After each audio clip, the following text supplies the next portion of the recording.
The sickening crack of bone echoed through the park, followed by a child's piercing scream that seemed to freeze time itself. 7-year-old Sarah Johnson crumpled to the ground, her small body convulsing with pain as she clutched her grotesquely twisted arm. Above her loomed Ray Thompson, leader of the Black Skull motorcycle gang, his shadow engulfing her tiny frame as his cruel laughter cut through the horrified silence of onlookers. "Shoulda stayed out of my way, kid," Ray sneered, towering over the sobbing child. His gang members circled like vultures, their motorcycles rumbling menacingly. Leather-clad figures with cold eyes blocked every escape route as mothers pulled their children close. Fathers stood frozen in indecision, and no one dared to call for help. What Ray didn't notice was the mud-covered vest on the golden retriever rising from beside Sarah, nor the way its gentle eyes hardened into a predatory focus. As the dog's hackles rose and its lips pulled back to reveal perfectly maintained canine teeth, the partially exposed K9 police patch became visible. The first biker who saw it paled visibly. "Ray," he whispered urgently, backing away. "Ray, that ain't no regular dog." But the warning came too late as Luna, fully trained military-grade K9 service dog, launched herself toward Ray's throat with terrifying precision and deadly intent. Leave a like and share your thoughts in the comments along with the city you're watching from. Now let's continue with the story. Sarah Johnson wasn't like most 7-year-olds in the quiet town of Millfield. Orphaned at the tender age of 4, after a military convoy accident overseas claimed both her parents, Sarah now lived with her grandmother Martha, and a formidable woman with silver hair and kind eyes that couldn't quite hide the steel behind them. Sarah's most constant companion wasn't another child, but Luna, a specially trained golden retriever service dog who'd detect her seizures before they happened. Though small for her age, with honey-brown hair often tied in uneven pigtails, Sarah possessed an inner strength that sometimes startled adults. Her delicate frame, prone to sudden medical episodes, belied the fierce determination in her hazel eyes that had seen more loss than any child should bear. Luna had come into Sarah's life through Project Guardian, a controversial program that paired former military K9s with vulnerable children. The service dog moved with calculated precision, her warm brown eyes constantly scanning for threats while maintaining the gentle demeanor needed for a child partner. Luna's training allowed her to perform dozens of complex commands, alert to medical emergencies, and when necessary defend her charge with military-grade protection skills. The special vest she wore, navy blue with official patches, identified her status, though many in Millfield questioned the wisdom of giving a child access to what some called a weapon with fur. Martha Johnson's small clapboard house sat on the edge of town, its neat garden a testament to her disciplined nature. Few remembered that before she was Grandma Martha, she had been Sergeant Major Johnson, one of the most respected K9 training officers in the military. Her knowledge had shaped the very program that now provided her granddaughter with both protection and companionship. Now, at 72, Martha's body was failing her, cancer spreading through her once strong frame as she lay in Millfield Regional Hospital's palliative care unit. The Black Skull motorcycle gang had rolled into Millfield 3 months ago, bringing with them a reputation for brutality masked as vigilante justice. Led by Ray Thompson, a mountain of a man with a beard like steel wool and eyes that could freeze blood, the gang operated on their own twisted moral code. Ray's massive forearms, covered in faded tattoos that hinted at military service, commanded respect from his crew, particularly from his lieutenant, the wiry and watchful Jamie Wilson. Unknown to the others, Jamie's careful observations served a different master his badge. They'd hidden beneath layers of leather and lies as he worked undercover to bring the gang to justice. What none of them knew was how tightly their fates were already intertwined with the little girl and her extraordinary dog. Dawn broke over Millfield with golden fingers of light stretching across Martha Johnson's tidy garden. Inside the small kitchen, Sarah stood on a wooden stool, her tongue caught between her teeth in concentration as she carefully wrapped a hand-painted picture frame in tissue paper. The photograph inside showed 3 generations of Johnson women, her mother in military fatigues, Martha in her garden apron, and tiny Sarah between them, grinning with missing front teeth. "Do you think she'll like it, Luna?" Sarah whispered. glancing down at the golden retriever who sat attentively beside her stool. Luna's tail swept once across the linoleum in affirmation. The service dog hadn't left Sarah's side since they'd received the call last night. Dr. Patterson's voice had been gentle but clear. Martha's condition had deteriorated rapidly. If there are things that need to be said, today would be the time, he'd told the home health nurse who now slept in the guest room. Sarah carefully placed the wrapped frame into her backpack, alongside the handwritten card that had taken her 3 attempts to get right. Her small fingers trembled slightly as she zipped the bag closed. Luna immediately pressed against her leg, sensing the change in her body chemistry that might precede a seizure. Sarah took a deep breath, her hand finding comfort in Luna's soft fur. "I'm okay, girl," she murmured, employing the calming techniques Martha had taught her. "We've got to be strong today. For Grandma." The nurse, Ms. Winters, appeared in the doorway, her face creased with concern. "The hospital called again, sweetie. Your grandmother had a difficult night. Dr. Patterson thinks we should try to get there before 5. That's when they give her the medications that make her very sleepy." Sarah nodded solemnly, shoulders straightening beneath the weight of adult concerns. "We'll take the shortcut through Oakwood Park. Luna knows the way." Ms. Winters frowned. "I don't know, Sarah. I could drive you when my replacement arrives at noon." "But that might be too late," Sarah protested, her voice breaking slightly. "Grandma needs to see her present today. She told me yesterday that today is special. Please, Ms. Winters, Luna will keep me safe. She always does." The nurse hesitated, glancing at the service dog's alert posture and impeccable training. Martha had been insistent about fostering Sarah's independence, despite her medical condition. "All right," she finally conceded. "But you call me when you reach the hospital. Promise. And Luna stays with you every second." Sarah's face brightened as she nodded vigorously. "I promise. Luna never leaves me. That's why she's the best dog in the whole wide world." At the praise, Luna maintained her professional demeanor, though her tail betrayed a single happy swish. 40 minutes later, Sarah and Luna made their way along the tree-lined path that cut through Oakwood Park. It was a perfect spring day, the kind that usually filled the green space with families and picnickers.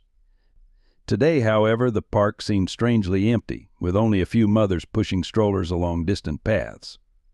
Sarah didn't mind the solitude. It gave her time to rehearse exactly what she wanted to tell Grandma Martha about the special project she'd completed at school. Luna walked perfectly positioned at Sarah's left side, her posture alert but calm. Occasionally the dog's ears would swivel toward a sound, but nothing caused her enough concern to change their steady pace. Sarah found comfort in Luna's confidence, letting her hand rest lightly on the dog's back as they walked. They were approaching the central pavilion when Luna suddenly slowed, her body tensing. Sarah recognized the subtle change immediately. "What is it, girl?" she whispered, scanning the open space ahead. The low rumble reached her ears a moment later. Motorcycles. Not just one, but many, their engines growling like approaching thunder. Luna moved slightly ahead of Sarah, creating a living barrier between her and the potential threat. Around the curve of the path, a procession of black and chrome machines appeared, each bearing a rider clad in leather adorned with a distinctive skull patch. Sarah froze, her heart hammering against her ribs. The black skulls. Even children in Millfield knew to avoid them. "It's okay," Sarah whispered to herself as much as to Luna. "We'll just wait for them to pass." But the motorcycles weren't passing. Instead, they slowed, then stopped, forming a semicircle across the path ahead. The largest rider, a bearded giant whose motorcycle seemed barely adequate to support his frame, dismounted first. His heavy boots crunched on the gravel as he removed his helmet, revealing a face weathered by sun and hardship, with eyes that reminded Sarah of the frost on winter windows. Luna's posture changed subtly, her body lowering into a more defensive stance. Sarah noticed with alarm that Luna's service vest, normally pristine and visible, had been splashed with mud from a puddle they'd crossed earlier. The critical patches identifying her as a service animal were partially obscured. The large man, Ray Thompson, though Sarah didn't know his name, stared at her with an intensity that made her want to disappear. Behind him, other gang members dismounted, creating an intimidating wall of leather and denim. Only one remained slightly apart, a leaner man whose watchful eyes seemed to take in everything at once. Well, Ray's voice boomed across the suddenly silent park. Look what we have here, boys. Elizabeth Carson's kid. Sarah blinked in confusion. I'm Sarah Johnson, she corrected politely, her grandmother's lessons in manners overriding her fear momentarily. My mom's name was Rachel. Ray's expression darkened. Don't play games, girl. I know exactly who you are. He pulled a folded photograph from his jacket pocket, glancing at it before fixing his gaze on Sarah again. You're the spitting image of your mother. And that means your father is Thomas Carson, the man who got my brother killed. The lean man, Jamie Wilson, stepped forward cautiously. Ray, hold up. That doesn't look like the Carson kid. She'd be older and... Shut it, Jamie, Ray snapped, his focus unwavering. I've been looking for this family for 3 years. The informant said the grandmother lives here in Millfield. And here's the proof, standing right in front of us. Sarah's confusion deepened into fear. My grandmother is Martha Johnson. She's in the hospital. I'm going to visit her right now, and I really need to hurry.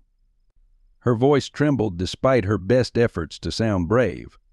Please let us pass. Not happening, Ray growled, taking a step closer. Luna responded with a low, warning rumble deep in her chest, causing Ray to pause. He eyed the dog with annoyance rather than concern, not recognizing the controlled aggression of a highly trained K9. What's with the mutt? One of the other bikers called out, noticing Luna's protective stance. Ray glanced at Luna dismissively. Just some pet. Probably a rescue the grandmother got to make the kid feel safe. He laughed coldly.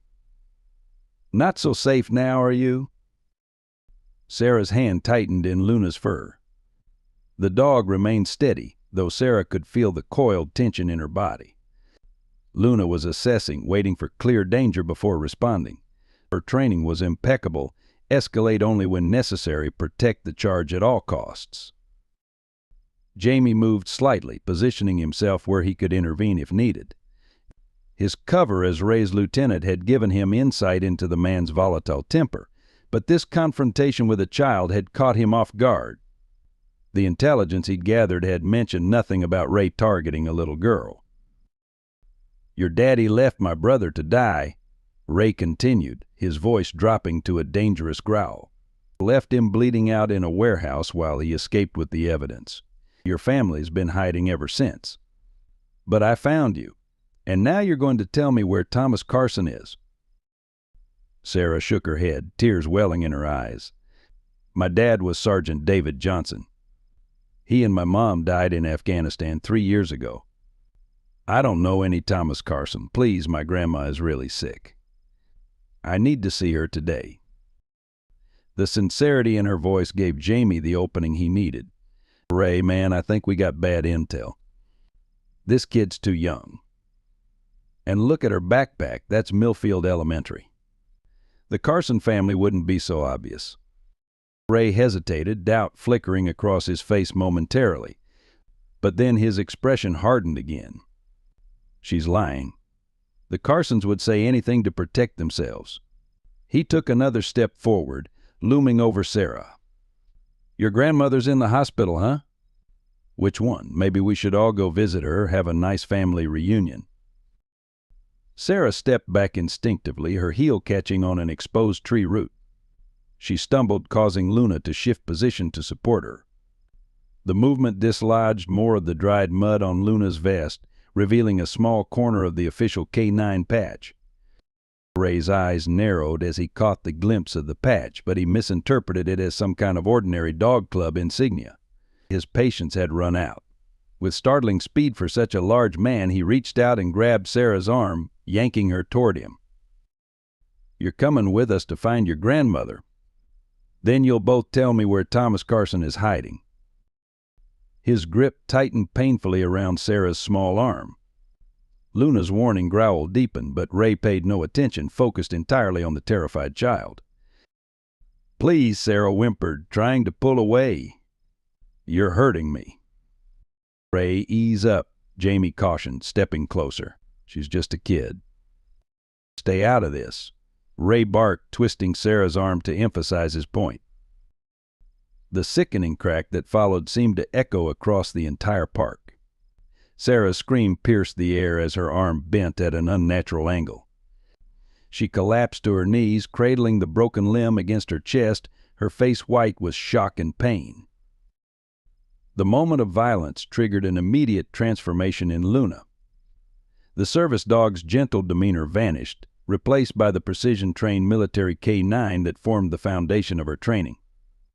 As Sarah fell to the ground, crying in agony, a patch of mud fell away from Luna's vest, revealing the full police K9 identifier that should have warned Ray Thompson of his grave mistake. Too late, Ray realized what he was facing.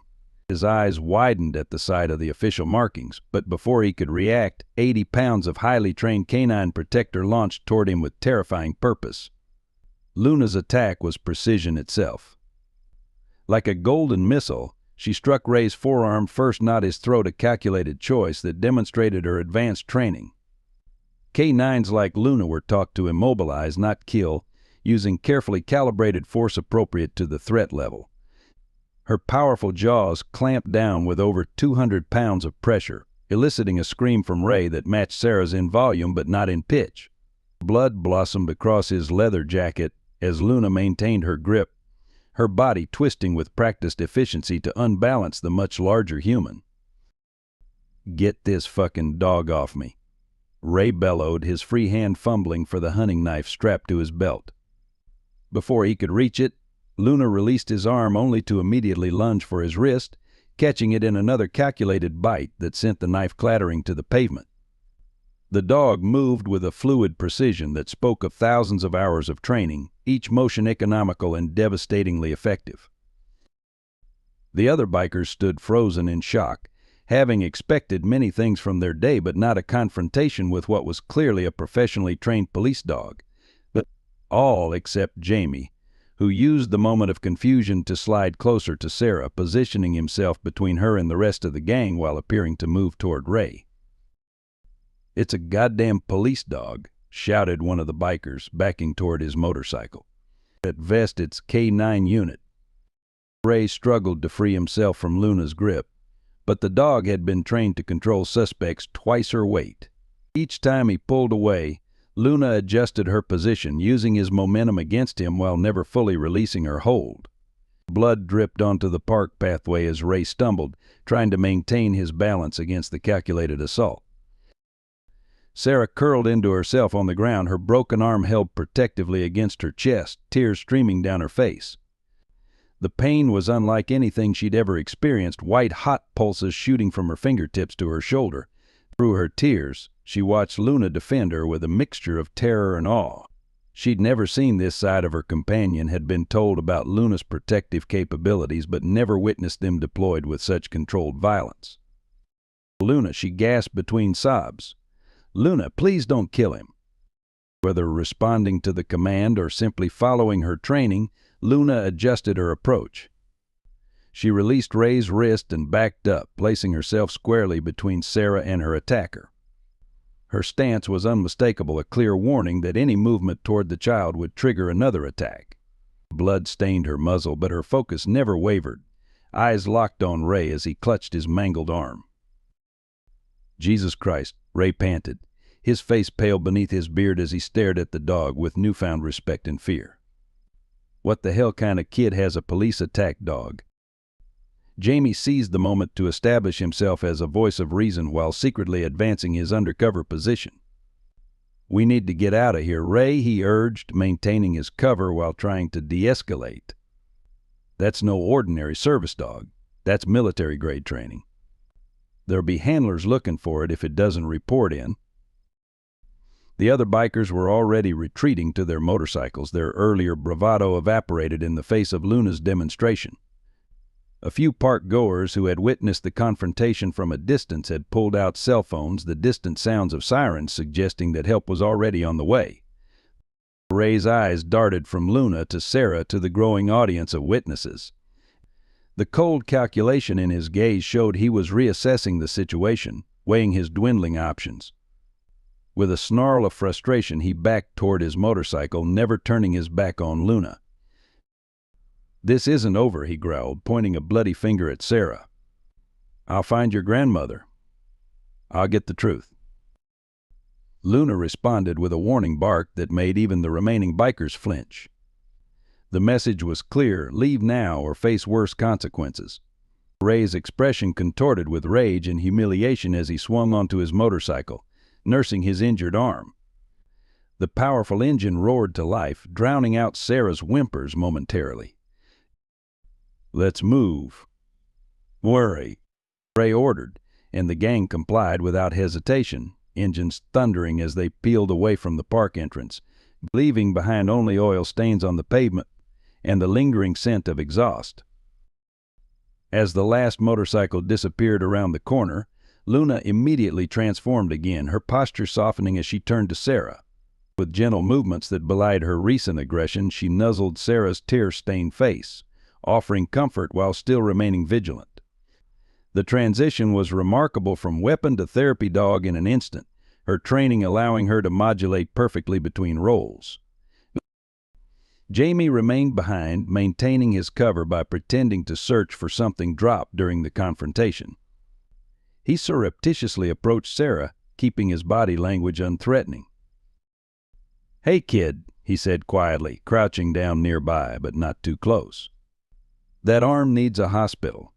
Want me to call an ambulance?" Sarah shrank back, Luna positioning herself between them with a low warning rumble.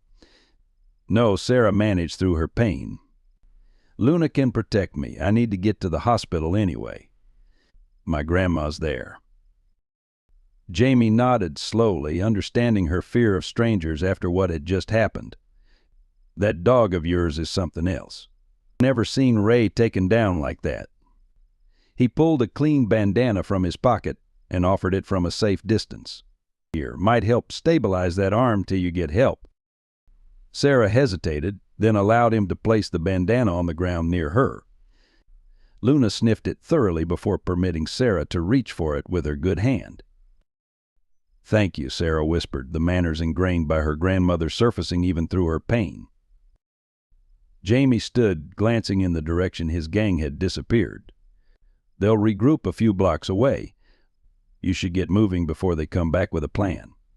He paused, seeming to wrestle with something. "Ray's got the wrong kid, doesn't he? You're not Elizabeth Carson's daughter." Sarah shook her head, wincing as the movement jostled her injured arm. "I'm Sarah Johnson. My grandma is Martha Johnson. She's dying in Millfield Hospital." A flash of recognition crossed Jamie's face at the name. "Martha Johnson? The former military trainer?" "She trained dogs for the Army," Sarah confirmed, her young face pinched with pain and confusion. "How did you know?" Jamie's expression shifted, something like respect mingling with concern. "Let's just say your grandma's reputation gets around." He stepped back, making a show of mounting his motorcycle for anyone who might be watching. "Head straight to the hospital. Don't stop for anyone. I'll try to keep Ray distracted, but he's not going to let this go easy." Before Sarah could respond, Jamie revved his engine and sped off, ostensibly to rejoin his gang, but with every intention of contacting his police handler at the first opportunity. The situation had escalated far beyond what his undercover operation had anticipated. But left alone in the suddenly quiet park, Sarah struggled to her feet, whimpering as her movement sent fresh waves of pain through her broken arm. Luna pressed against her side, offering both physical support and comfort. The service dog nudged her gently in the direction of the hospital, understanding their mission had now taken on even greater urgency. "Good girl," Sarah whispered, drawing strength from Luna's unwavering presence. "We need to get to Grandma. She'll know what to do." With Luna guiding her, Sarah began the difficult journey toward Millfield Hospital, clutching her injured arm close to her body. The backpack with her grandmother's gift weighed heavily on her shoulders, but she refused to abandon it. Dark clouds were gathering overhead, mirroring the growing storm of complications surrounding what should have been a simple visit to her dying grandmother. Luna led them away from the main paths, sticking to less traveled routes that would minimize the chance of another encounter with the bikers. The dog's senses remained on high alert, ears swiveling to catch any sound of pursuit, nose testing the air for threats. Occasionally she would stop and look back at Sarah, checking on her condition with intelligent eyes that seemed to understand far more than an ordinary animal should. Sarah's world had narrowed to putting one foot in front of the other, each step bringing fresh pain. Her grandmother had taught her about endurance, about pushing through difficulty, but this tested the limits of her young resolve. Tears mixed with sweat on her face, but she kept moving, drawing courage from Luna's steadfast presence. Almost there, she told herself as they cut through an alley that would bring them out just behind the hospital. "Grandma needs us, Luna. We have to be strong." The dog nudged her hand gently in response, as if agreeing with the sentiment. Together, the injured child and her extraordinary protector pressed onward, unaware that their ordeal was only beginning, that the hospital they sought as sanctuary would soon become the setting for confrontations even more dangerous than what they had just escaped. Behind them, a few drops of blood from Ray's wounds marked their trail, a crimson path leading from past to future, connecting lives in ways none of them yet understood. The automatic doors of Millfield Regional Hospital's emergency entrance slid open with a pneumatic hiss as Sarah stumbled through, Luna steadfastly at her side. The bright fluorescent lights of the sterile environment momentarily blinded her after the dimness of the approaching storm outside. Pain radiated from her broken arm in nauseating waves, causing black spots to dance at the edges of her vision. For a moment she stood swaying in the entrance, her small figure drawing no immediate attention in the busy emergency room. "Help," Sarah tried to call out, but her voice emerged as barely a whisper. Luna, sensing her charge's fading strength, let out a single, authoritative bark that cut through the ambient noise of the hospital lobby like a knife. Heads turned, and a nurse at the reception desk looked up sharply, taking in the blood-stained service dog and the pale, injured child in an instant. "We need assistance here," the nurse called out, rushing around the desk toward Sarah. "Child with a traumatic injury, possible fracture."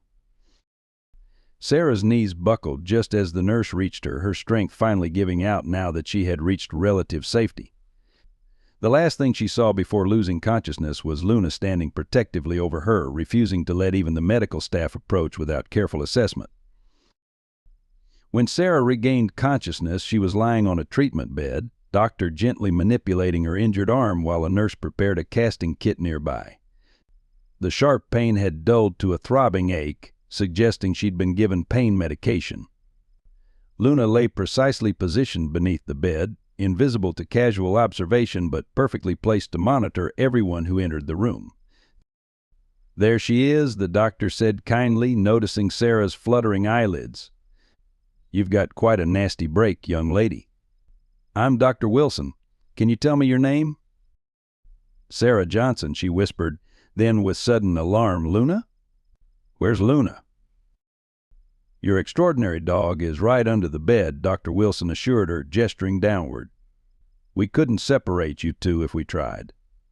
The nurses tell me she growled at anyone who suggested taking her to the waiting area. Fortunately, our head nurse recognized a legitimate service animal when she saw one." Relief flooded Sarah's face. "She's supposed to stay with me. Always. My grandma taught her that." The doctor's expression shifted subtly at the mention of Martha. "Your grandmother is Martha Johnson? In our palliative care unit?" Sarah nodded, wincing as the movement shifted her position. "I need to see her. Today," the doctor called and said she might not. Her voice broke, unable to complete the terrible thought.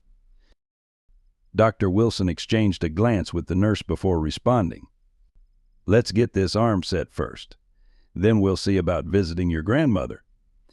His tone held the careful neutrality of someone accustomed to delivering difficult news. Can you tell me how this happened? This kind of spiral fracture doesn't typically result from a fall. A man grabbed my arm, Sarah explained, her voice small but steady. He thought I was someone else. He twisted it until it broke. Luna protected me.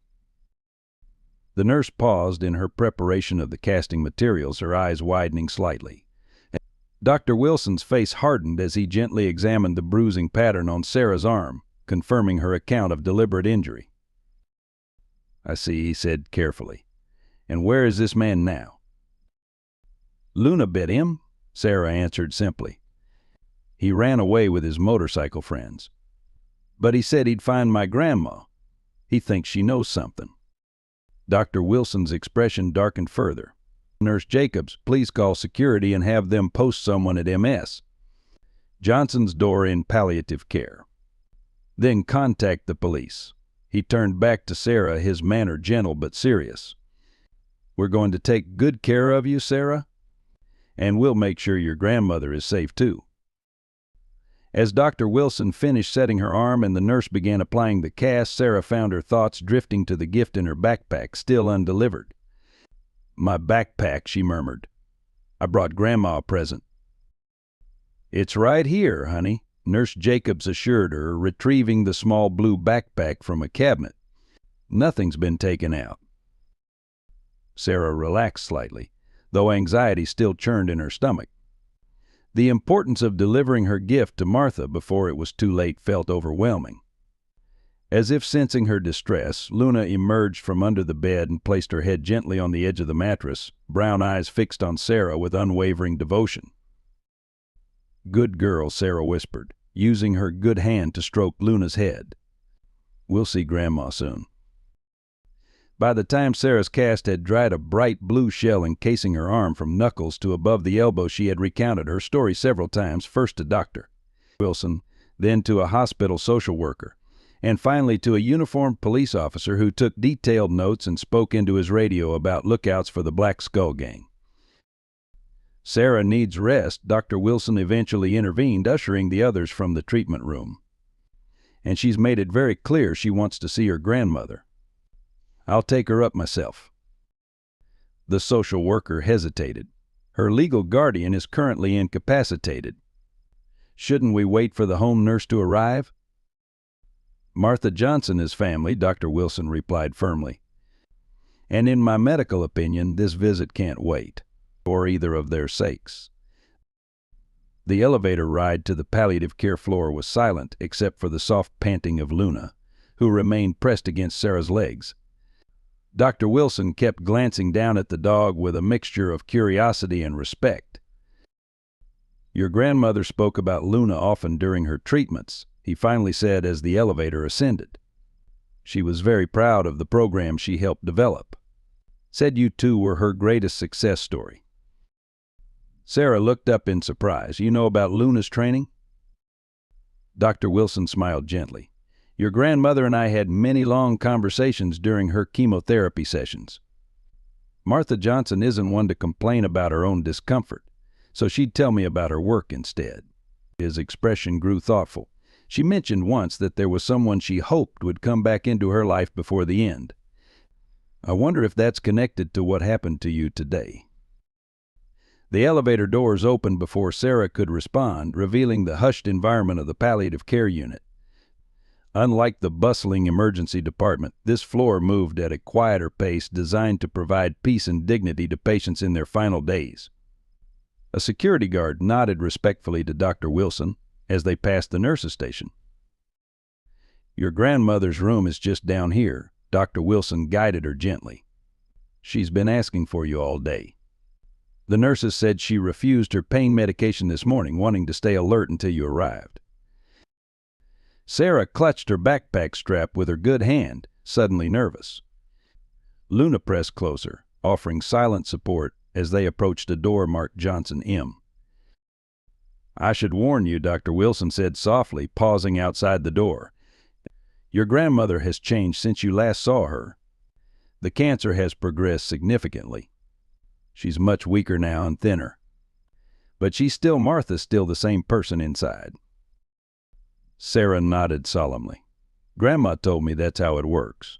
Bodies get sick, but people stay themselves until they go to heaven.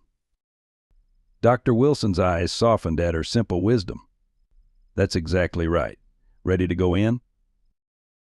When Sarah stepped into the room, her first impression was of how small her grandmother looked in the hospital bed, dwarfed by the white sheets and medical equipment.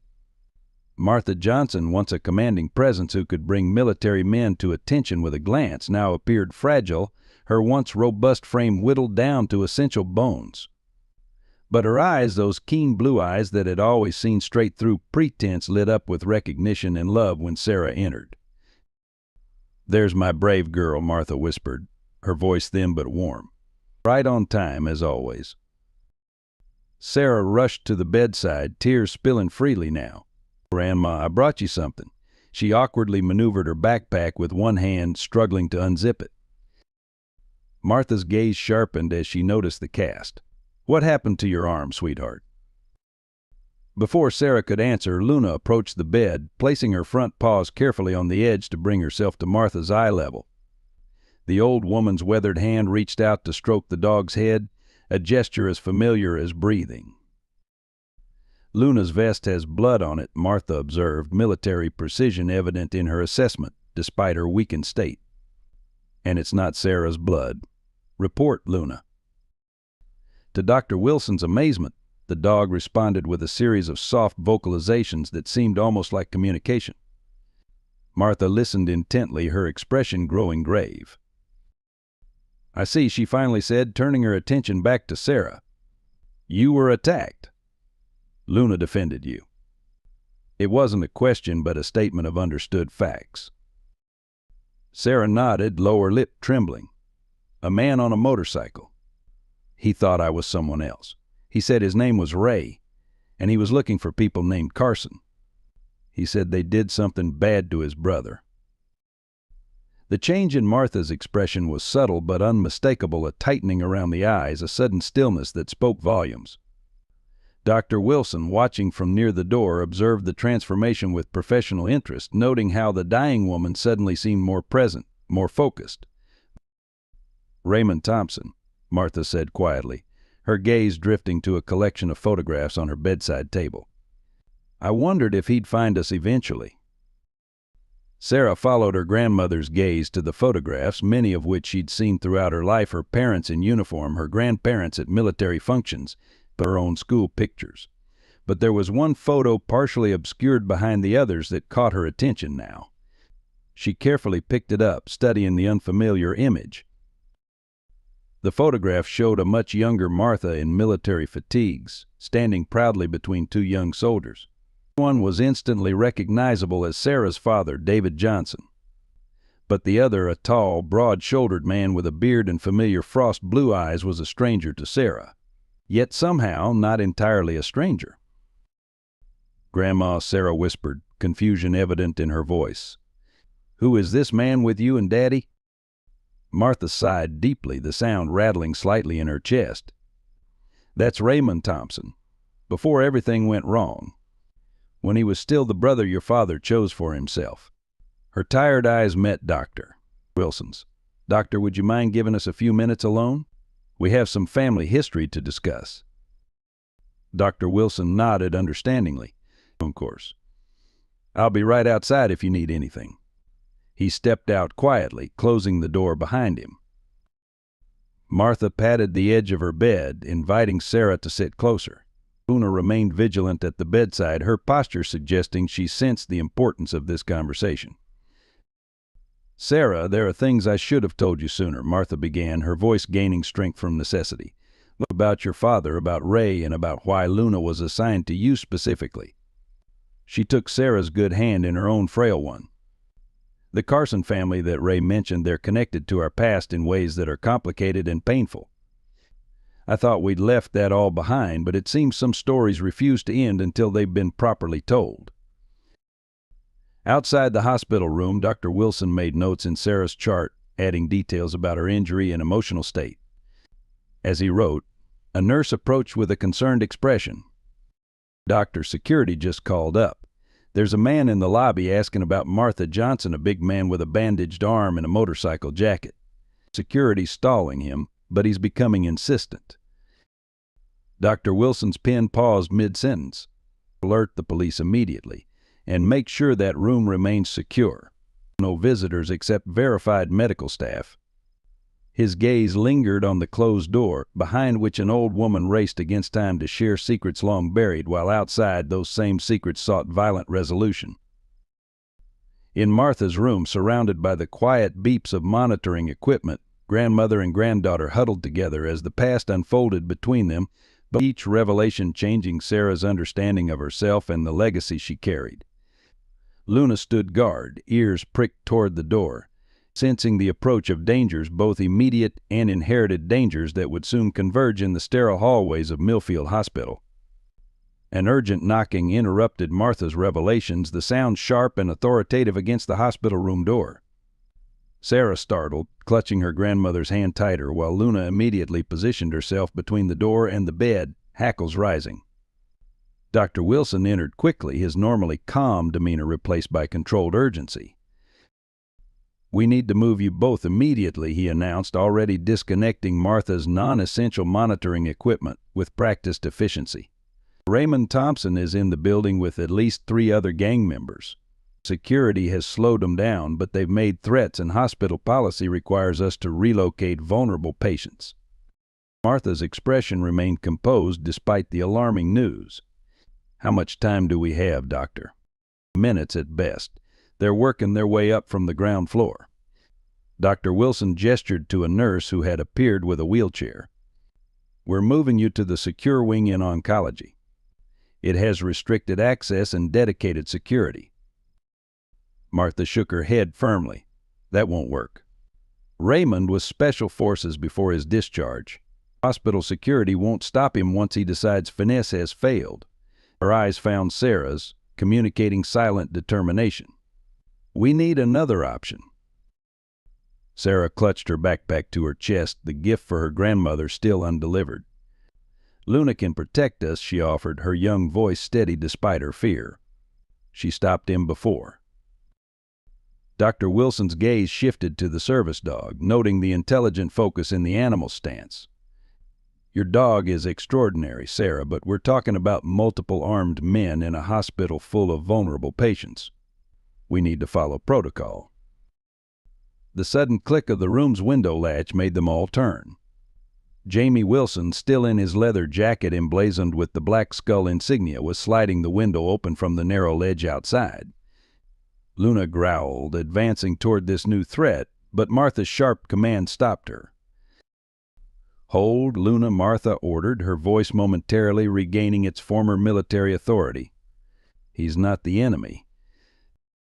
Jamie swung his leg over the windowsill, entering with the controlled movements of someone accustomed to covert operations. "Ray's got the entire main entrance covered," he reported, speaking directly to Martha as if they were familiar. 4 men, possibly armed. He's unhinged, that dog did a number on his arm, and he refused medical treatment. He's running on rage and painkillers." Dr. Wilson moved protectively toward Sarah. "Who are you? How did you get up to a 3rd-floor window?" "He's a police officer," Martha answered before Jamie could speak. "Undercover in Ray's gang. And he's also my former student." She addressed Jamie directly. "How long have you been embedded with the Black Skulls, Detective Wilson?" 11 months, Jamie replied, removing his leather glove to reveal a faded scar across his palm that matched one visible on Martha's right hand. "Long enough to know Ray's obsession with finding the Carsons has completely consumed him. But I never expected him to track you down or mistake Sarah for Elizabeth Carson's daughter." Sarah's eyes widened at this exchange, pieces of her grandmother's interrupted story beginning to connect. "You know him, Grandma? Like you knew the man in the photo?" "The one who hurt me." Martha's gaze softened as she looked at her granddaughter. "Jamie was one of my last trainees before I retired from the K-9 program.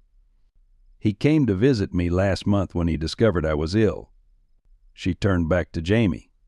"Does Ray know about your true identity?" Jamie shook his head. "My cover's intact, but it won't matter if he finds us here. Ray's beyond reason now. Seeing Luna's police training pushed him over the edge confirmed every paranoid theory he's harbored about government conspiracies surrounding the Carson case. Dr. Wilson, who had been monitoring the hallway through the door's small window, turned back to the room. Security's engaged with someone at the elevators. We're out of time for discussion. We need to move now. The service corridors, Jamie suggested, already moving toward the door. This floor connects to the administrative wing through the staff break room. Less monitoring, fewer civilians. Martha nodded in agreement, her frail hand gripping Sarah's good one with surprising strength. Sarah listened carefully. Luna will obey Jamie's commands if necessary. I trained them both. Her eyes, though clouded with pain, burned with intensity. No matter what happens, stay with Luna and Jamie. Promise me. But Grandma, you're coming too, Sarah protested, tears threatening again. The old woman's smile was gentle but determined. Of course, sweetheart. But these old bones move slowly, and I want to be sure you understand what's important. Dr. Wilson helped Martha into the wheelchair while Jamie checked the hallway. Clear for now, he reported. But I hear commotion from the main nurses' station. Ray's men are creating a distraction. Luna padded to the door, her posture alert but controlled, waiting for commands. Sarah clutched her backpack tighter, unwilling to leave her grandmother's gift behind despite the danger. With Jamie leading and Dr. Wilson pushing Martha's wheelchair, their small procession slipped into the hallway, moving quickly toward the service entrance at the far end. They had almost reached the swinging doors when an elevator at the opposite end of the corridor dinged softly. All froze as the doors slid open to reveal Ray Thompson, his massive frame filling the elevator doorway, his injured arm bandaged but clearly causing him pain. His eyes, coldly calculating, scanned the hallway until they locked onto their small group. "Alpha Johnson," he called out, his voice carrying the dangerous calm of a predator that has finally cornered its prey. "It's been a long time. 20 years? 25? Not long enough to forget what your protege did to my family." Martha straightened in her wheelchair, dignity evident in every line of her frail body. "Raymond, I heard you were asking about me. Still blaming others for Alec's choices, I see." Ray's expression darkened at the mention of the name. "My brother made no choices. He was set up by your golden boy and the Carson woman." His gaze shifted to Sarah, standing protectively near her grandmother. "And now you're harboring their offspring, training attack dogs to protect your secrets." Luna growled low in her throat, sensing the escalating tension. Jamie had positioned himself slightly to the side, one hand beneath his jacket where Sarah suspected a weapon was hidden. Dr. Wilson remained behind Martha's wheelchair, his face pale but determined. "The service door," Martha said quietly to Jamie, her eyes never leaving Ray. "Get Sarah out now." "No one's going anywhere," Ray countered, pulling a hunting knife from his belt, its blade catching the fluorescent lights. "Not until I get answers about where Thomas Carson is hiding. 25 years I've been hunting him, and now I find you training dogs to protect his bloodline?" Sarah, confused and frightened but drawing courage from Luna's steady presence, stepped forward slightly. "I'm not a Carson. I'm Sarah Johnson. My dad was David Johnson. He died with my mom in Afghanistan." Ray's bitter laugh held no humor. "Your grandmother's taught you your lines well, kid. But I saw the family resemblance the moment I laid eyes on you. You have Elizabeth's face, the woman who helped Thomas Carson murder my brother and disappear with millions in stolen intelligence." Martha's voice cut through his ranting with surprising strength. "Raymond, look at her. Really look. She's 7 years old. The timeline doesn't work. Elizabeth Carson's daughter would be 17 by now." A flicker of doubt crossed Ray's face, quickly replaced by renewed certainty. "Then she's Carson's granddaughter. Either way, she's my ticket to finding him." He took a step forward, knife still extended. "I've sacrificed everything to find Thomas Carson. My career, my future, my family, everything." Jamie moved slightly, drawing Ray's attention. "Think about this, Ray. Hospital's crawling with cops now. You hurt anyone else, there's no walking away." There was never any walking away, Ray replied, his voice hollow. Not since the day they found Alec with a bullet in his head and Thomas Carson's prints on the gun. His gaze returned to Martha. Your golden boy framed my brother to cover his own crimes, then disappeared with his pregnant girlfriend and the classified intel they stole. Sarah's eyes widened at this accusation, her gaze darting to her grandmother's face for denial. Instead, she saw only sadness and resignation in Martha's expression. Raymond, Martha said softly, you've been chasing ghosts for 25 years. Thomas Carson is gone. Elizabeth is gone. Whatever truth you're seeking died with him. She gestured weakly toward an approaching sound of footsteps. And now you've brought your vendetta to a children's floor in a public hospital. This isn't who you were. Ray's grip on the knife tightened as he glanced behind him, aware that his time was running short. Where is Carson hiding? Tell me that, and I'll disappear. Nobody gets hurt. He's not hiding anywhere, Martha replied, fatigue evident in her voice. He's in Arlington National Cemetery, Section 60, Plot 8219. Has been for 12 years. The revelation landed like a physical blow, causing Ray to falter. You're lying. Check the records, Martha challenged. Your obsession has blinded you to the truth, Raymond. Thomas Carson never murdered your brother. He never stole classified intelligence. He was undercover, investigating the same corruption Alec had stumbled upon. Her voice softened. Alec discovered evidence implicating high-level officials in selling military secrets. He contacted Thomas for help. Both of them were targets after that. Ray stood frozen, the knife now hanging loosely at his side as Martha continued. Thomas and Elizabeth went into witness protection after the attempt on their lives, the same attempt that killed your brother. They didn't frame Alec. They were trying to protect him, and they spent the rest of their lives looking over their shoulders until cancer took Thomas and a car accident took Elizabeth 4 years later. The sound of approaching security was growing louder, but Ray seemed not to hear it, his entire being focused on Martha's words. No, he whispered. No, that's not. The evidence all pointed to Carson. My superiors confirmed it. Your superiors were the ones selling secrets, Martha replied gently. They used you, Raymond, used your grief and rage to hunt the only witnesses who could have exposed them. She gestured toward Sarah. This child has nothing to do with any of it. She's my son's daughter. David never even met Thomas Carson. Ray's gaze drifted to Sarah, then to Luna, then back to Martha. Conflicting emotions warred across his face: doubt, anger, disbelief, and underneath it all, the first stirrings of a terrible realization.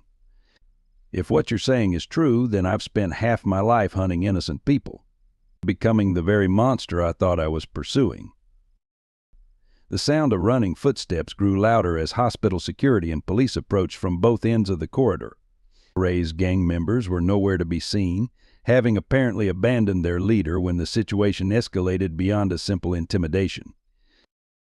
It's over, Raymond, Martha said quietly. It's been over for a long time. But Ray wasn't listening anymore. His eyes had fixed on a framed photograph visible in the partially open backpack. Sarah clutched the same photograph from Martha's nightstand, showing a younger Martha with David Page Johnson and Raymond Thompson in military fatigues, arms around each other's shoulders. David, Ray whispered, recognition finally dawning. Your son was David Johnson, my squad mate from Special Forces. His gaze lifted to Sarah's face, seeing it now with new clarity. This is little Davy's girl? The one he used to show us pictures of? Martha nodded, tears forming in her tired eyes. My son spoke of you often, Ray, called you the brother he never had. He would have reached out after his deployment, but by then you'd already disappeared into your obsession.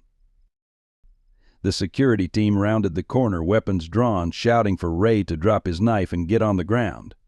Time seemed to slow as multiple realizations crashed through Ray's consciousness, 25 years of certainty crumbling in an instant. The knife slipped from his fingers, clattering to the floor as his knees buckled. What have I done? He whispered, his voice breaking. My God, what have I become? As security personnel swarmed forward to apprehend him, Ray made no resistance, his eyes fixed on Sarah with a mixture of horror and dawning recognition.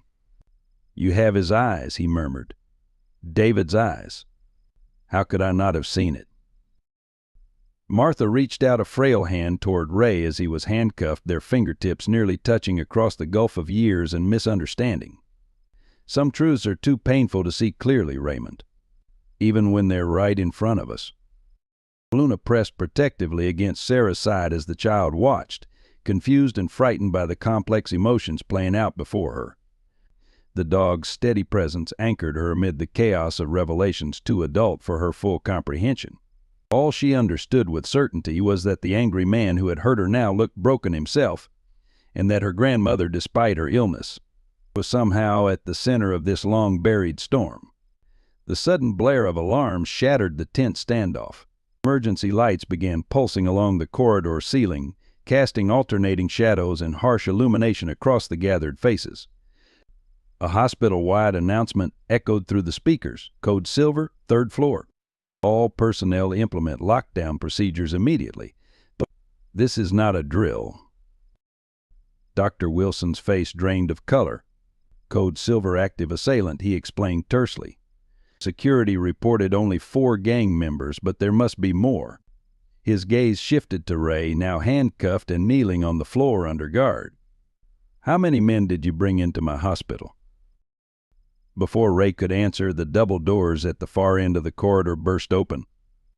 3 leather-clad figures stormed through, their faces masks of rage and desperation.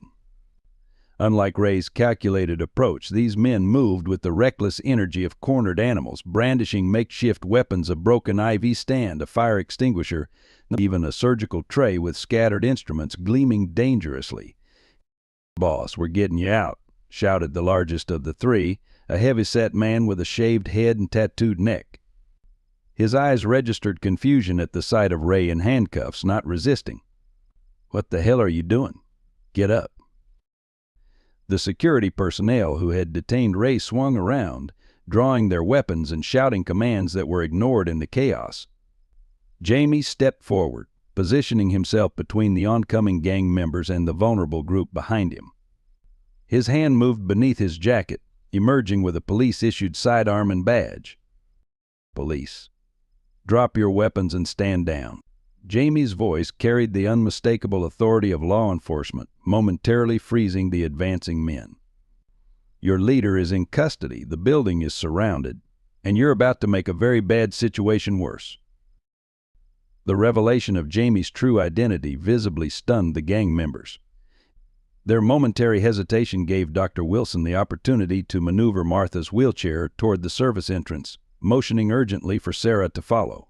Luna remained rigidly at attention, her body angled to protect both Sarah and the retreat path. "You're a cop." The disbelief in the tattooed man's voice quickly morphed into fury. "A fucking cop?" His gaze swept from Jamie to Ray, interpreting his leader's subdued posture as betrayal. "You sold us out, Ray, after everything?" Ray looked up slowly, the weight of decades of misguided vengeance evident in his face. "Stand down, Cutter. It's over. All of it." His voice carried the hollow resignation of a man awakening from a long, destructive dream. "I was wrong. About everything." But Cutter wasn't listening. His eyes had locked onto Sarah, standing frightened beside her grandmother's wheelchair. "That's the kid with the attack dog," he growled, fury reigniting. "The one that nearly took your arm off, Ray. I don't care what deal you made, I ain't leaving till that little bitch pays for what her mutt did." The crude threat toward a child broke through Ray's resignation. Despite his handcuffs, he lurched to his feet, placing himself between his former gang members and Sarah. "Don't you dare touch her," he warned, his voice regaining some of its former commanding presence. "She's David Johnson's daughter, my old squad mate." Confusion flickered across Cutter's face, but only momentarily before hardening back into rage. "I don't give a damn whose kid she is. That dog took a chunk out of you, and now we're gonna—" The sharp retort of Jamie's warning shot cut through Cutter's threats, the bullet embedding itself harmlessly in the ceiling. "Next one won't miss," Jamie stated flatly. "On the ground, hands behind your heads. Free now."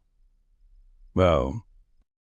For a heartbeat, it seemed the confrontation might end there. Cutter and his companions slowly lowering their makeshift weapons, the security personnel moving in to take control.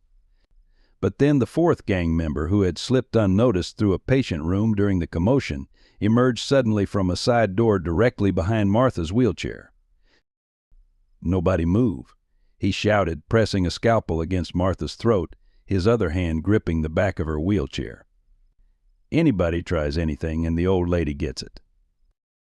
The sudden threat froze everyone in place. Sarah's terrified cry echoed down the corridor as Luna growled deep in her chest.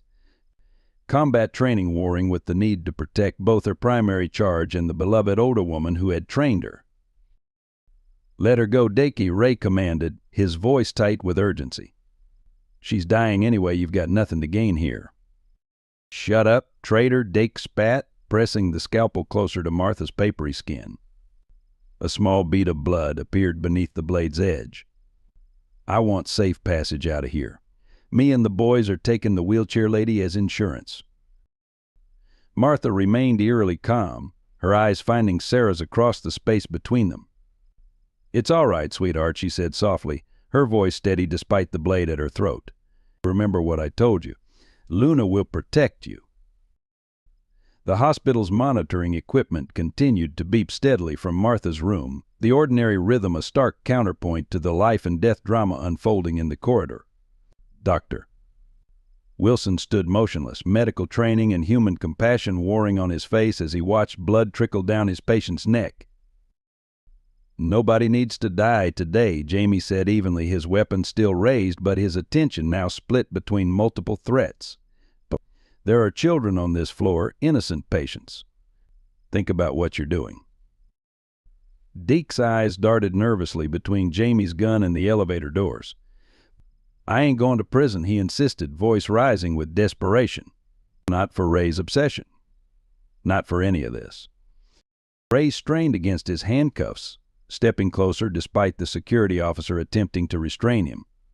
"Martha had nothing to do with any of it, Dakey. This was all me, my mistake, my crusade. You want to hurt someone, hurt me." The offer hung in the air, a genuine sacrifice from a man who minutes before had been consumed by thoughts of revenge. Something in Ray's voice, perhaps the authentic remorse, or the echo of the honorable soldier he had once been, seemed to reach Dakey, whose grip on the scalpel faltered slightly. It was the opening Luna had been waiting for. With a burst of speed that belied her golden retriever appearance, the service dog launched forward. Her trajectory precisely calculated to knock Deke's arm away from Martha's throat without injuring the frail woman. Her jaws clamped around his wrist, the pressure controlled but agonizing, forcing him to drop the scalpel with a howl of pain. Chaos erupted anew. Jamie and the security officers moved to subdue Cutter and the other gang members. Dr. Wilson rushed to Martha's side, assessing the shallow cut on her neck. Sarah ran forward, desperate to reach her grandmother despite the danger. And then, amid the shouting and struggle, one of the monitoring alarms from Martha's room changed tone from the steady beep of normal function to the sustained warning of critical failure. Dr. Wilson's head snapped up, professional instinct overriding everything else. "Her heart monitor," he said sharply, already moving toward the room. "She's coding." The fighting ceased abruptly, all eyes turning toward Martha. The elderly woman sat motionless in her wheelchair, eyes closed, head tilted slightly, as if listening to distant music. The thin trickle of blood on her neck had already stopped, the small wound insignificant compared to the internal battle her body was losing. "Grandma?" Sarah's voice was small, frightened as she reached her grandmother's side. "Grandma, wake up." Luna whined softly, releasing Dake's thoroughly subdued form to pad back to Martha, nudging the elderly woman's limp hand with her nose. The dog's behavior conveyed what the adults were reluctant to voice: something fundamental had changed. Dr. Wilson gently guided the wheelchair back into Martha's room, where the cardiac alarm continued its ominous tone. Medical staff rushed in, pushing a crash cart, their urgent professionalism a stark contrast to the violence that had preceded their arrival. Sarah tried to follow, but Jamie held her back gently, Luna pressing against her legs for support. "Let 'em work, Sarah," Jamie murmured, his voice kind but firm. "They'll do everything they can." Ray watched from the doorway, his handcuffed hands hanging uselessly at his sides, his face a study in dawning horror at what his 25-year vendetta had ultimately wrought. "This is my fault," he whispered, the words barely audible. "All of it. My, Minutes stretched into an eternity as the medical team worked, their voices calm but urgent behind the partially closed door. Sarah stood frozen in the corridor, her casted arm clutched against her chest, her other hand buried in Luna's fur. The dog remained steadfast beside her, amber eyes fixed on the hospital room door as if willing her beloved trainer to walk through it. When Dr. Wilson finally emerged, his face told the story before he spoke. He knelt before Sarah, his eyes gentle but direct. "I'm so sorry, Sarah. Your grandmother's heart couldn't take the strain. We did everything we could, but she's gone." The words seemed to hang in the air, impossible to absorb. Sarah stood motionless, her young mind struggling to process the finality of death. Then, with a heart-wrenching sob, she pushed past Dr. Wilson and ran into the room, Luna at her heels. Martha lay peacefully on the hospital bed, medical equipment now silent, her face serene as if she had simply decided it was time to rest. The tubes and wires had been removed, leaving only the frail woman who had been the center of Sarah's world since her parents' death. "Grandma," Sarah whispered, climbing awkwardly onto the bed with her one good arm, "I didn't get to give you your present." She laid her head on Martha's chest, where no heartbeat answered. "I didn't get to say goodbye." Luna jumped up beside them, settling protectively next to Sarah, her warm body providing comfort where human words would fail. In the doorway, Ray Thompson watched, handcuffs forgotten, as the consequences of his life's misguided mission played out in the grief of a 7-year-old girl. And for the first time in 25 years, he wept without restraint, mourning not only Martha's death but the decades of life his obsession had cost them all. The hospital chapel stood empty save for Sarah, Luna, and a kind-faced nurse who had volunteered to sit with them while the necessary arrangements for Martha were completed. Sarah sat in stunned silence, her small frame hunched forward on the polished wooden pew, the unopened backpack clutched against her chest. Luna maintained her vigilant position at the child's feet, occasionally lifting her head to lick away tears that fell unheeded onto Sarah's cheeks. "Sarah?" The nurse's gentle voice broke the silence. "There's someone here from your grandmother's medical team. She has something for you." A young woman in a white coat entered the chapel, carrying a sealed envelope. Her steps were hesitant, her expression compassionate as she approached the grieving child. "Hello, Sarah. I'm Dr. Bennett, one of your grandmother's oncology specialists," she explained, taking a seat at a respectful distance. "Your grandmother asked me to give you this if she wasn't able to tell you herself." She held out the envelope, which bore Sarah's name in Martha's distinctive handwriting. Sarah stared at the envelope, making no move to take it. Grandma knew she was going to die today. Her voice was small, hollow with shock. Dr. Bennett nodded gently. Martha understood her condition very well. The cancer had spread throughout her body. We'd explained that she might have weeks, but Martha seemed to know it would be sooner. She placed the envelope on the pew between them. "She wrote this 3 days ago and made me promise to deliver it personally." With trembling fingers, Sarah finally reached for the envelope. Luna shifted position, resting her chin on the pew beside Sarah, brown eyes watching attentively as if understanding the gravity of the moment. The nurse and doctor exchanged glances, silently agreeing to give the child space. "We'll be just outside if you need us," Dr. Bennett said softly, rising to her feet. "Take all the time you need." Left alone with Luna, Sarah broke the seal on the envelope. Inside was a folded letter and a small key attached to a worn leather tag. She unfolded the pages, her grandmother's familiar handwriting bringing fresh tears to her eyes. "My dearest Sarah," she began reading aloud to Luna, "finding comfort in voicing the words, if you're reading this, it means I've gone to join your parents. I'm sorry I couldn't stay longer, but there are things you need to know that I should have told you sooner." As Sarah read, Martha's final message revealed the truth she had protected for years. The letter explained that Martha's cancer diagnosis hadn't been recent. She had been battling the disease secretly for over 2 years, undergoing treatments while Sarah was in school. The doctors had given her 6 months to live nearly a year ago, but Martha had fought to remain for Sarah's sake, knowing the child had already lost too much. The key enclosed belongs to a safety deposit box at Millfield National Bank. Sarah read, fingers tracing the worn leather tag. "It contains legal documents naming your guardian should anything happen to me. I always hoped Raymond would find his way back to the man he once was, the brother your father chose, the soldier I was proud to train.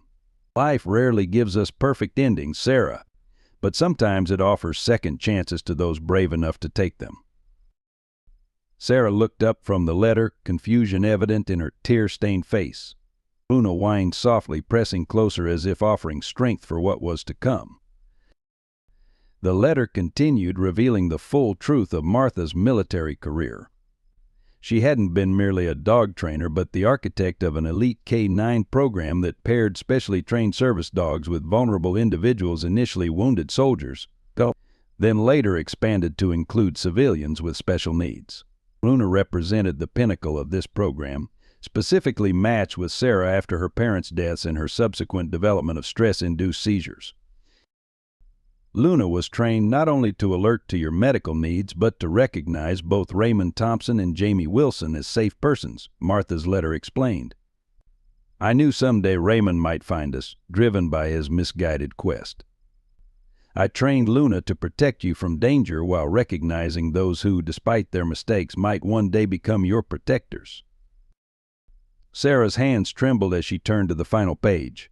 Luna shifted position, alerting to the child's increasing distress with quiet vigilance. "My greatest regret is not telling you the full truth about your connection to Raymond Thompson," Martha had written. "He and your father served together in special forces, becoming as close as brothers. After your parents died, Ray was listed in their will as your guardian should anything happen to me. But by then, Ray had disappeared into his obsession with finding Thomas Carson, the man he wrongly believed responsible for his brother's death." Sarah lowered the letter, struggling to process this revelation. "Ray was supposed to be my guardian?" she whispered to Luna. "The man who hurt me?" As if summoned by her words, a knock sounded at the chapel door. Jamie Wilson entered, his leather jacket replaced by a police detective's blazer, his expression solemn but kind.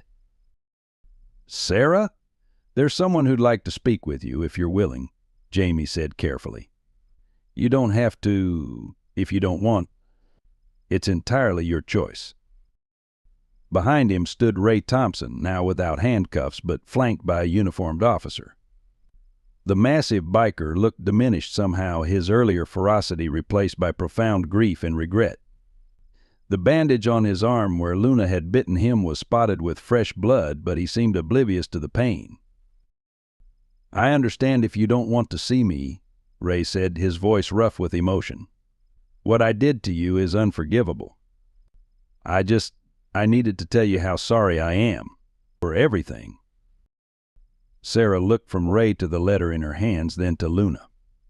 The service dog's reaction was telling. Instead of the protective posture she had assumed earlier, Luna's tail gave a tentative wag, recognizing something in Ray that transcended his recent actions. "Grandma's letter says you were supposed to be my guardian," Sarah said, the directness of childhood cutting through adult prevarication. "That you and my dad were like brothers." Ray's composure broke at the mention of David Johnson. "Your dad saved my life twice in combat," he said, tears flowing freely down his weathered face. "He made me promise that if anything happened to him, I'd look out for his family. Instead, I abandoned that promise to chase ghosts. And today I hurt the very person I swore to protect." Jamie placed a steadying hand on Ray's shoulder. "There's something else you should know, Sarah," he added gently. "The district attorney has agreed not to press charges against Ray for your injury, conditional on psychological evaluation and treatment. Your grandmother apparently filed paperwork years ago that would give Ray shared guardianship of you in the event of her death, pending court approval." Sarah's eyes widened, looking from Jamie to Ray in disbelief. "Grandma wanted him to take care of me, even after everything?" "Martha Johnson saw potential for redemption in everyone," Jamie explained softly, "and even those who'd lost their way. She never gave up on Ray, even when he gave up on himself." Ray knelt slowly to Sarah's level, careful to maintain a respectful distance. "I don't deserve your forgiveness, Sarah. And I certainly don't deserve to be your guardian. But I want you to know that I'm going to spend whatever time I have left trying to become the man your father and grandmother believed I could be." Luna, acting on training so deeply ingrained it seemed like intuition, rose from her position and approached Ray. The dog sniffed his outstretched hand carefully, then pressed her head against it, a gesture of recognition and conditional acceptance that caused Ray to break down completely. "She remembers me," he whispered through his tears, "from before, when Martha first trained her." Sarah watched this interaction with growing understanding. The letter in her hands, her grandmother's final message, had changed everything, transforming the terrifying biker who had broken her arm into a damaged but grieving man who had once been family. The transition was too complex for her young mind to fully process, but some instinctive wisdom recognized the profound shift occurring before her. "The letter says Grandma put something else in the safety deposit box," Sarah said finally, holding up the small key. "Legal papers and something about my parents. Would you go with me to see what it is? You knew them too." The simple invitation, neither forgiveness nor acceptance, but an acknowledgement of shared connection, hung in the air between them. Ray looked up, hope and disbelief warring in his expression. "I would be honored," he replied, his voice thick with emotion, "if you're sure." Luna moved between them, creating a bridge of golden fur and unconditional loyalty. The service dog's training had prepared her for many scenarios, but this healing moment between the child she was bound to protect and the man who had once been designated as that child's guardian transcended training. It fulfilled Martha's final, unspoken wish that the broken pieces of her family might someday find a way to become whole again. As Sarah stood, still clutching her grandmother's letter, she felt something shift within her heart, not forgiveness exactly, but the first tentative steps toward understanding. Luna pressed against her leg supportively, while Ray remained kneeling, waiting for permission to enter the new reality Martha's revelations had created. "Grandma always said that family isn't just blood," Sarah said, echoing words Martha had repeated throughout her childhood. "It's who stands beside you when the world falls apart." The profound wisdom from such a young source left the adults momentarily speechless. In that suspended moment, Martha's presence seemed to fill the chapel not as a ghost, but as the living legacy of compassion and second chances she had embodied throughout her remarkable life. 1 month after Martha Johnson's funeral, her modest clapboard house at the edge of Millfield showed signs of revival. Fresh paint brightened the weathered siding, the garden beds had been weeded and mulched for winter, and a newly installed wheelchair ramp led to the front porch, where Martha had once sat watching the seasons change. Inside, photographs that had been carefully packed away were finding new places on walls and shelves, visual touchstones connecting past to present in a home slowly healing from grief. In the sunlit kitchen, Sarah sat at the table, her blue cast now decorated with colorful signatures from classmates and neighbors. Her small face had regained some of its former animation as she carefully colored a drawing for her therapist, Luna dozing contentedly at her feet. The service dog's routine remained largely unchanged, though she had adapted seamlessly to the household's new dynamics, her training ensuring continued support for Sarah while accommodating additional human presences. Ray Thompson entered from the back door, arms laden with grocery bags, his appearance notably transformed from the intimidating biker who had terrorized the park 1 month earlier. His beard was neatly trimmed, the leather jacket replaced by a flannel shirt, though his imposing size remained unchanged. Most striking was the alteration in his eyes, the cold, vengeful hardness replaced by watchful care tinged with lingering remorse. Miss Winters called, Ray announced, setting the groceries on the counter. She'll be by tomorrow to check on your progress with the homeschooling materials. He glanced at Sarah's drawing. That for Dr. Matthews? Sarah nodded, adding final touches to what appeared to be a family portrait. It's all of us. See? That's Luna, and me, and Detective Jamie when he visits. She held up the drawing, revealing simplistic but recognizable figures including a golden dog with an impressively detailed service vest. Ray studied the image, emotion briefly tightening his features before he mastered it. It's real good, kiddo. She'll like that. He turned away under the pretense of unpacking groceries, using the moment to compose himself. These small gestures of inclusion from Sarah still caught him off guard, piercing the armor of guilt he carried like a second skin. The legal process establishing Ray's guardianship remained ongoing, complicated by his criminal record and the circumstances of Sarah's injury. For now, he occupied a legally ambiguous position as Sarah's provisional caretaker under close supervision from social services and with Jamie Wilson's frequent oversight. The arrangement was temporary but functional, allowing Sarah to remain in her grandmother's home instead of entering foster care while courts deliberated on Martha's unorthodox final wishes. The front door opened, announcing Jamie's arrival for his daily check-in.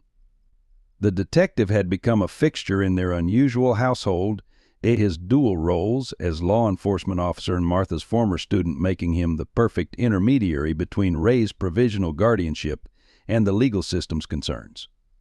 Mail call, Jamie announced, placing several envelopes on the table before kneeling to greet Luna, who had roused herself at his entrance. How's that arm feeling today, Sarah? Itchy, Sarah replied honestly. Dr. Wilson says maybe 2 more weeks before the cast comes off. She sorted through the mail with her good hand, pausing at an official-looking envelope addressed to Raymond Thompson. This one's for you. It looks important. Ray accepted the envelope with visible trepidation. Every official communication carried the potential to disrupt their fragile arrangement, to separate him from the child he had wronged and was now committed to protecting. He opened it carefully, scanning the contents with an expression that gradually shifted from concern to cautious relief. It's from the VA, he explained, looking up at Jamie. They've approved my application for the Veterans Rehabilitation Program. PTSD treatment, counseling, job placement assistance. He shook his head in disbelief. I didn't think they'd consider me, given my record. Martha had more influence than you realized, Jamie replied. She made calls before she passed. This approval was her doing. The revelation momentarily overwhelmed Ray, another posthumous gesture from the woman whose forgiveness he had never had the chance to properly earn. Sarah, sensing his emotion with a child's intuitive perception, slid off her chair and moved to stand beside him, her small hand resting tentatively on his arm. Grandma was good at fixing broken things, she said simply. She always said everyone deserves a second chance to be their best self. Ray placed his massive hand gently over Sarah's, the contrast between his weathered skin and her unblemished palm a visual reminder of the unlikely bond forming between them. Your grandma was the wisest person I ever knew, he agreed quietly. I'm just sorry it took me so long to remember that. Jamie observed this interaction with satisfaction, noting the progress in their relationship since the tumultuous hospital confrontation. His official reports to social services had highlighted these positive developments, countering the understandable reservations about placing a child with the very man who had injured her. What made the arrangement viable was the remarkable resilience of children, Martha's meticulous legal preparations, and perhaps most significantly, Luna's unequivocal acceptance of Ray the service dog's behavior, providing a barometer of safety that even skeptical authorities respected. The Black Skull's dissolution is nearly complete, Jamie reported, transitioning to updates Ray had requested. Most members accepted plea deals in exchange for community service. Cutter and Dickey are still facing more serious charges, but even they're cooperating. Your testimony made the difference." Ray nodded, accepting this news with complicated emotions. But his willingness to testify against his former gang had severed his final ties to his decades-long crusade, closing a chapter written in misplaced vengeance and wasted years. And the military records? Any progress on clearing Alec's name? "The official review is underway," Jamie confirmed. "With the evidence from Martha's safety deposit box and your supporting testimony, the Pentagon has assigned a special investigator. It won't be quick, but Congressman Bailey seems confident about the outcome." The contents of Martha's safety deposit box had proved more valuable than any of them anticipated, containing not only the legal documents naming Ray as Sarah's conditional guardian, but also sealed military files Martha had secretly preserved. These documents provided compelling evidence of the conspiracy that had framed Alec Thompson and forced Thomas Carson into witness protection, potentially clearing both men's names decades after their deaths. "I should visit Alec soon," Ray said quietly. "It's been too long since I went to the cemetery. I have a lot to tell him about what really happened." Sarah looked up hopefully. "Can I come too? I'd like to bring flowers for my parents while we're there."